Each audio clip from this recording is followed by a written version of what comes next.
Life is short. Then, what's the purpose of living? Buddhist answer. The question beneath all questions. Why ask at all? Sometimes the question comes quietly. Not with drama, not with a big event. Just in the middle of an ordinary afternoon. You're sitting there, maybe on a bus, or folding laundry. And suddenly, the thought arrives. What is all this for? What's the point of my life? Other times it comes after a big moment, a success you worked hard for, or the end of something dear. And in the silence afterward, something deeper begins to stir, a kind of whisper beneath the noise. You don't always tell others about it. This question feels too big, too quiet, too personal, but it lingers. Not because you need a quick answer, but because something inside you has begun to wake up.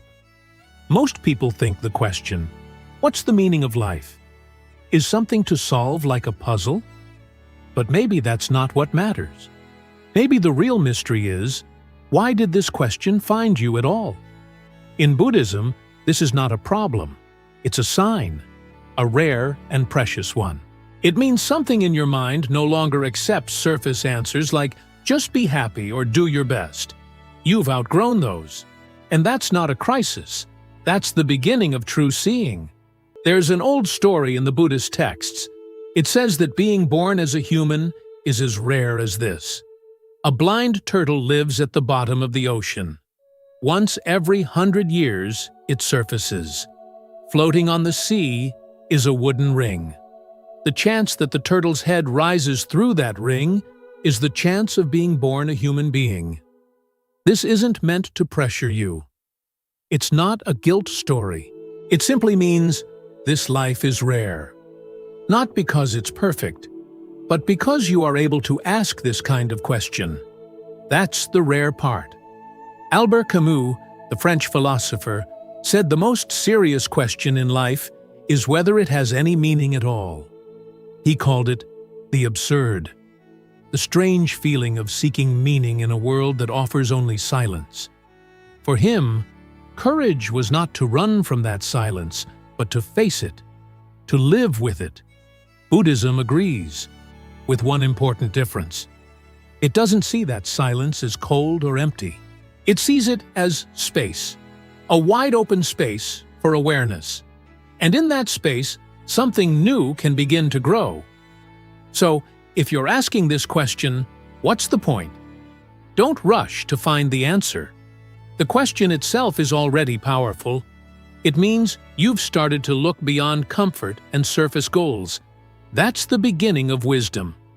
And maybe, just maybe, this life, this short, fragile life, isn't about finding the meaning. Maybe it's about waking up enough to ask? That already changes everything. The endless cycle. Chasing happiness. Fleeing from sorrow. You might think the hardest part of life is pain. But what if the deeper trap is not the pain itself, but the way we keep trying to run from it? And not just that. We also chase happiness like it's something we can finally hold. But every time we catch it, it slips away again. Then we chase harder, and the cycle repeats.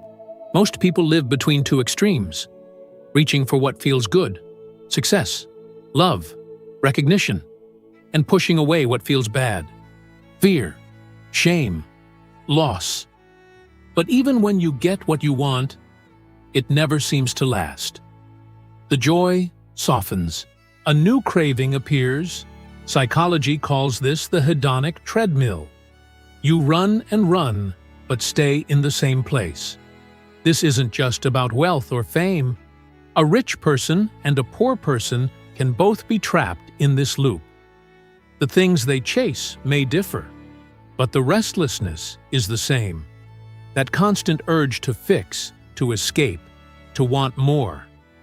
In Buddhism, this is called dukkha. It's often translated as suffering, but it's deeper than just pain. It's the quiet unease that lingers, even when nothing is obviously wrong, like an itch you can't quite reach. The Buddha didn't say happiness is bad. He understood it well. But he saw that clinging to happiness, trying to make it stay, creates tension, and resisting sorrow only feeds it. So, both chasing and running are part of the same trap. You may have felt this, achieving something, but the joy fades quickly. Or distracting yourself from sadness, only to feel it return once the distraction ends. It's not your fault. It's just the way the cycle works. And it feels endless because we keep looking in the wrong direction. We think if we just fix the outside, change the job, the partner, the inside will follow. But the Buddha taught that peace doesn't come from control. It comes from understanding. This cycle is a misunderstanding. We think happiness can be owned and sorrow can be avoided. But both are passing waves. What hurts is not their presence, but our grasping and resisting. Waking up to this isn't easy, but when you begin to notice the pattern, without chasing, without fleeing, something softens.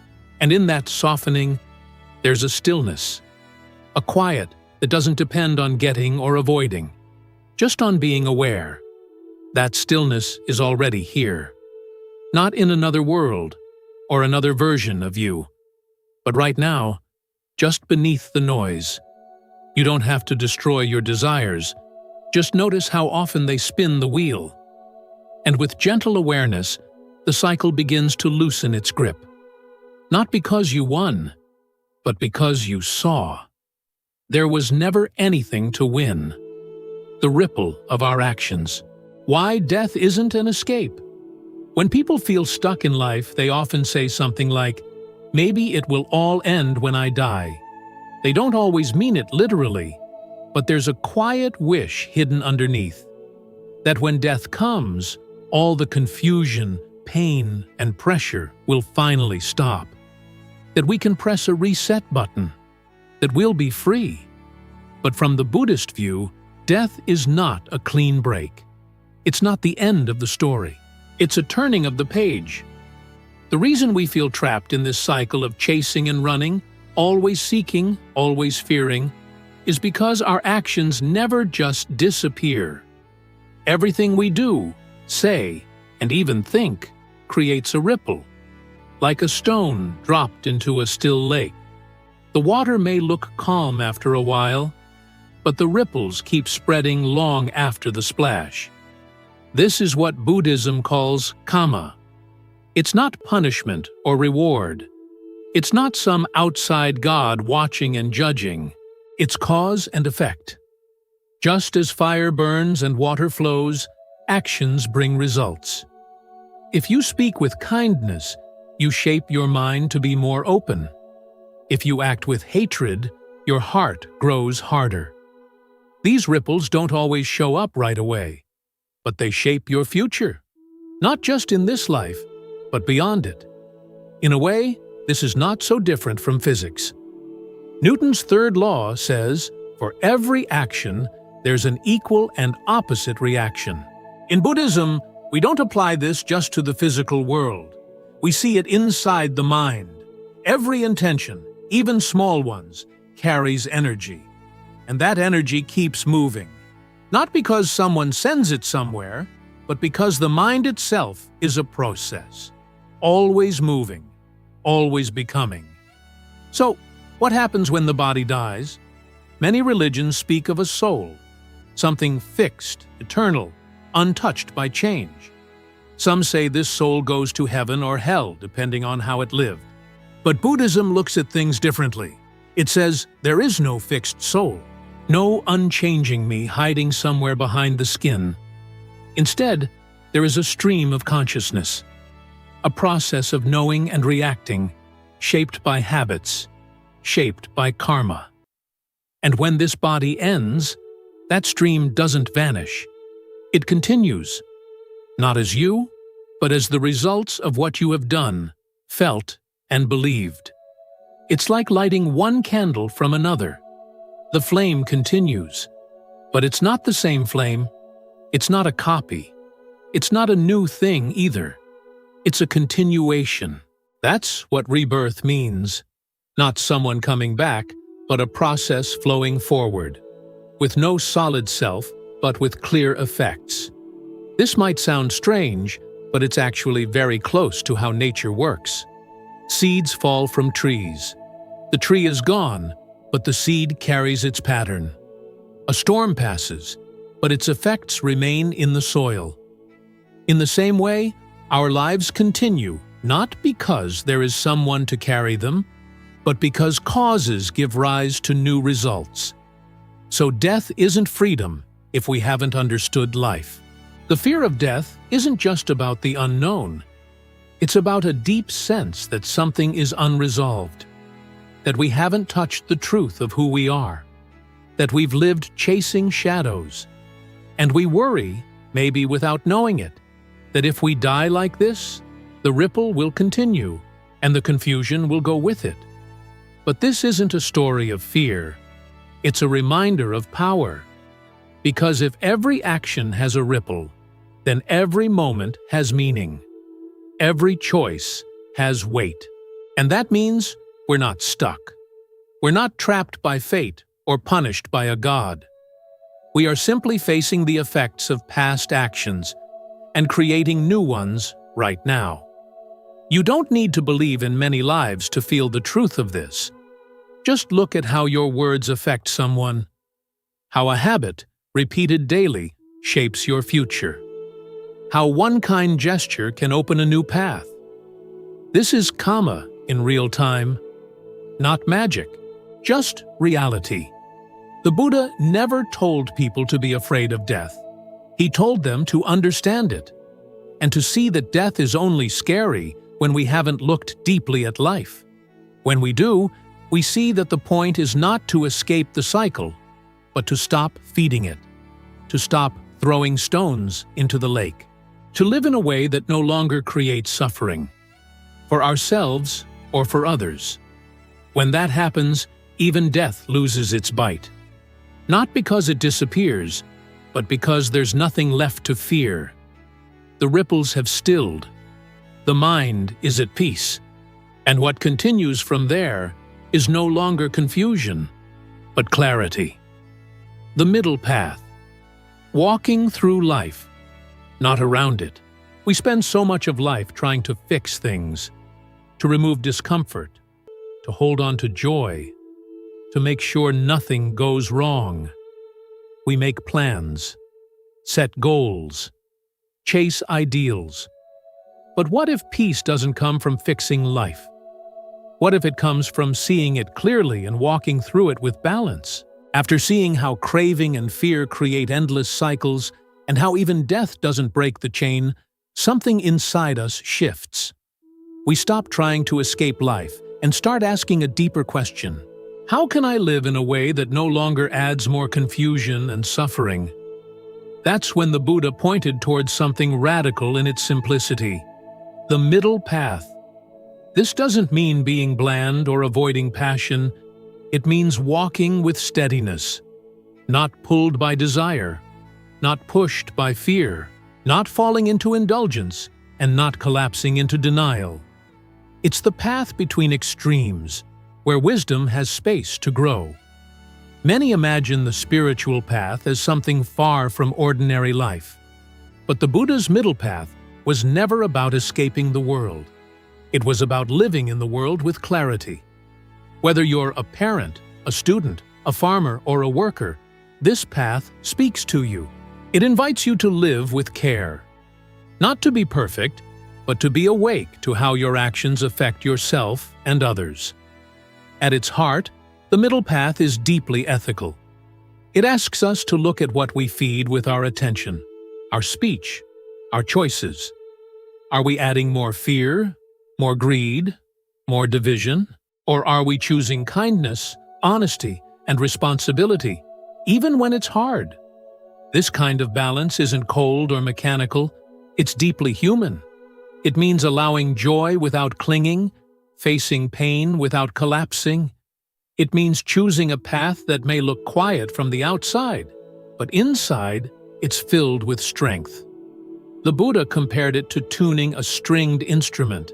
Too tight, and it breaks. Too loose, and it won't play. But just enough tension, just enough mindfulness, just enough effort, and something beautiful begins to resonate. This is not a way of avoiding life. It's a way of walking through it, eyes open, heart steady, grounded in what matters most. And maybe, over time, this balanced way of living becomes second nature. You don't have to fight your way through life anymore. You just walk it. Not with fear, not with force, but with a quiet kind of wisdom that carries you, no matter what the road looks like. The point is presence, living the answer in this moment. After all the seeking, all the running, we return to the question we began with. What's the point? And maybe now something has shifted. We no longer ask it like a demand. We don't expect the universe to hand us a clear answer, wrapped in certainty. Instead, we begin to sense. The point isn't a destination. It's how we travel. In Buddhism, the word sati, often translated as mindfulness, carries a deeper meaning, remembrance. Not just remembering to breathe or to focus, but remembering what truly matters, remembering that this moment is your life, not tomorrow, not after success, not after healing, right now. To live with presence doesn't mean slowing down to take deep breaths all day. It means being intimate with your own existence. It means daring to feel your life fully, the joy and the ache, the clarity and the fog, without needing it to be anything else.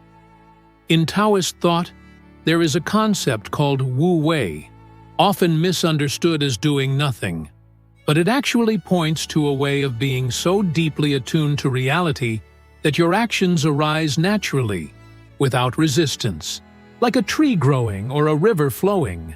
Nothing forced, nothing held back, just full participation in what is. Presence, then, is not an escape. It's the deepest form of engagement. It asks, can you be here without needing to control what comes next? Can you feel pain without closing your heart? Can you feel joy without grasping it like a possession? Because real presence is not a person listening with their whole being. It's how someone holds another's grief without needing to fix it. It's how you wash a dish as if the universe were right there in the water. This isn't some mystical state only reached by monks or saints. It's as close as your next breath. It's in the moment you notice sunlight on the floor and realize you're alive. And that's no small thing. When we live like this, meaning is no longer something we chase. It's something that quietly blooms in the way we speak, in the way we care, in the way we pause before reacting. The Buddha didn't promise answers. He offered a path, and what the path reveals, step by step, breath by breath, is that the point is not to conquer life or fix it, or figure it all out. The point is to stop being at war with it, to stop being absent from it. And when you live like that, gently, fully, honestly, meaning begins to emerge, not as an idea, but as a presence, a way of being those touches everything you do. This short life doesn't need to be perfect to be profound. It only needs to be real, and presence, true presence, is what makes it real.